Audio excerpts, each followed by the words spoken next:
Thank you, Chair.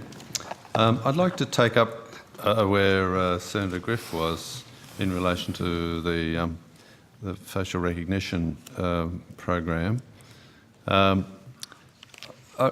still confused as to this response to his question about airlines collecting photos. I understood the Assistant Commissioner to say that the airlines were doing that, and that was contributing to security processes. Is that right or not? They certainly have to compile what in the old days used to be called manifests, now advanced passenger processing information, but the Assistant Commissioner can take up the tail from that point. I'm certainly not aware of a separate collection of facial data separate from what's already chipped into your passport. Okay. No, Senator. So apologies if I wasn't clear. Airlines do collect some information. It's largely biographic text-based information, which they provide to us under the advanced passenger information process. They don't collect photographs and pass those to us. Oh, I see. Okay, all right. Well, in anticipation of perhaps broader use of the facial recognition data, I'm going to return to another aspect which was raised earlier, and that's security of your data. There was a media report last week of a former model, obviously a pretty lady, whose personal details... Sorry, a model? Model, sorry. Yes. Whose personal details were accessed by Queensland police officers on 258 separate individual officers on more than 1,400 times. New South Wales Police have a fairly grim record on this issue as well, of accessing data.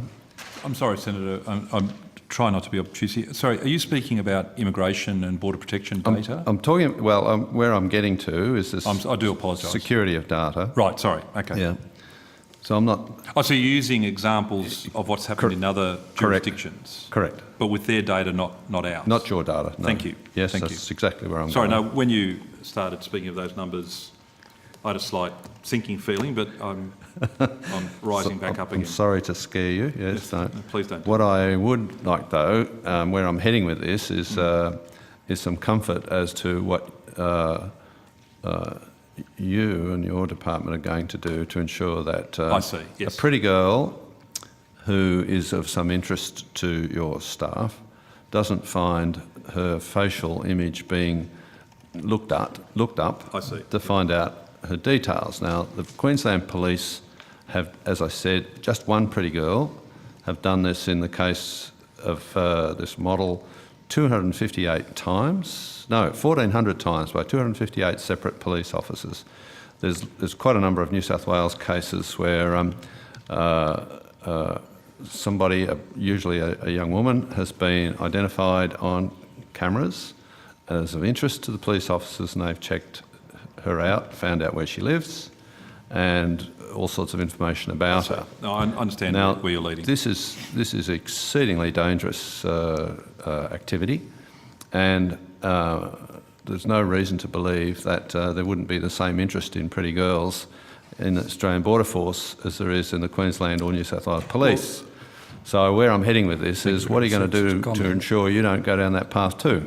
Well, Senator, can I give you and the committee an absolute assurance, and this is irrespective of gender, age, sexual orientation, any other distinguishing features. Everyone is entitled under law to their privacy being protected, and those legal requirements are very clearly set out in Australia's Commonwealth privacy legislation.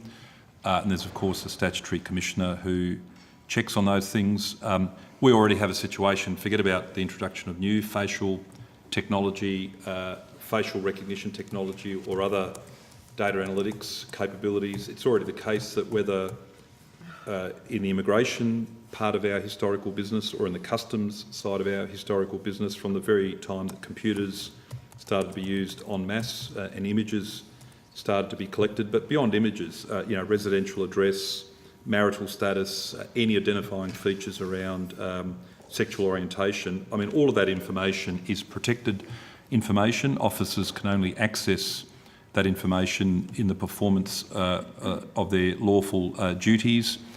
We have systems checks, which other officers can speak to in more detail. There are audits undertaken to ensure that persons who have accessed a database, I think what you're going to or implying relates to people with a, searching for the term here, a sort of a general interest in looking at the movements of, I think you referenced someone whose employment is a model. We wouldn't distinguish on the basis of any ground, whether you're a politician, a celebrity, a famous person or not so famous person, whatever your line of employment, officers will only look at your details in the performance of their duties. If they don't, we have a very strict integrity regime that's underpinned and backed by systems checks, including audit trails about logged activity, who logs on, who pulls a particular file. There are members in this committee, in this very room, who I'm sure are well known. Their travel movements would be of interest.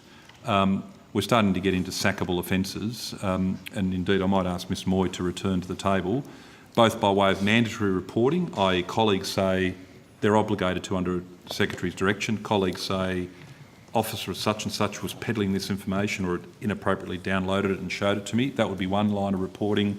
There's systems checks, there are audit logs that go to who's accessed the information and for what purpose, and if it doesn't, in the case of the Border Force, the Acting Commissioner can speak to this, if it doesn't relate to an investigation that officer is pursuing or some other lawful activity that they're pursuing, all things being equal and of course subject to due process, it could well result in their dismissal. But perhaps Ms Moore in the first instance can speak to the checks that we undertake, and you're making a reference here to the Border Force. I might ask the Acting Commissioner to add to my answer, but perhaps Acting Commissioner, if it's acceptable to you, we might go to Ms Moy first. Ms Moy. Senator, the Secretary's covered quite a bit of it, but the issue is that we would refer to it as browsing. So if a staff member of the department, be that Border Force or the department, accesses a file or information that they're not entitled to in the course of their duties, we would look upon that quite severely and be undertaking a code of conduct under the APS Code of Conduct, so the Public Service Act, and one of the many sanctions under that Act is termination of employment. And just as an example, we've recently gone out to staff as part of our normal communications around the integrity framework with a case that was very similar, where through our data analytics, we would, in the case that you've mentioned, we would pick that up under our data analytics because there was a number of continuous hits to a particular file. So as we run the checks through our system, we would pick that up and see that why is this particular file being looked at by a number of people. So we would have picked that up quite early in the process. So, the Queensland Police also have that system, and according to this media report, there was an 18-month internal affairs investigation, but then no officers were faced criminal charges and only 2 were offered managerial guidance. What would be the consequences if Border Force staff accessed, well, you call it browsing, the article here calls it perving, if Border Force staff engaged in that activity? well, whether it was a Border Force... Look, it's almost hypothetical, and the trouble with this is I guess it would depend upon the gravity and the... Well, turn on the, Mr. Chair, it's Chairman. important because the COAG has recently agreed to share facial recognition. Might be important, but it is hypothetical. Mr. Chairman, it would turn entirely on the facts of the matter. That's People would be entitled to and that's natural why justice. you don't ask hypothetical questions, And because people it would be depends on entitled the to natural facts justice of the matter. and due process. But Well, I think it's better, Mr. Priscilla, if we leave it, that it's a hypothetical and Thank you, shouldn't Mr. be Chairman. asked. I don't think there's any prohibitions on hypothetical Yes, there questions. Is there a criminal offence involved in accessing this material?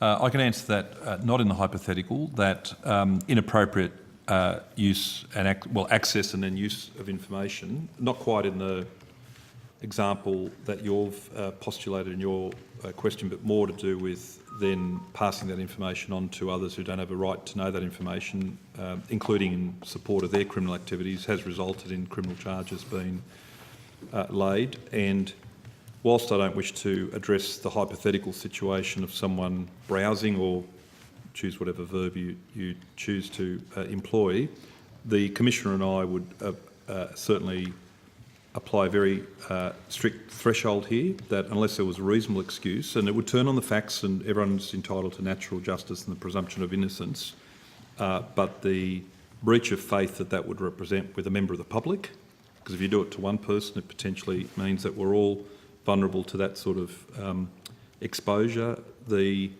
breach in the first instance, and then the sanction for that breach would be at the heavier end of the scale, but it would always turn on the particular facts, and it would turn on what came forward through due process.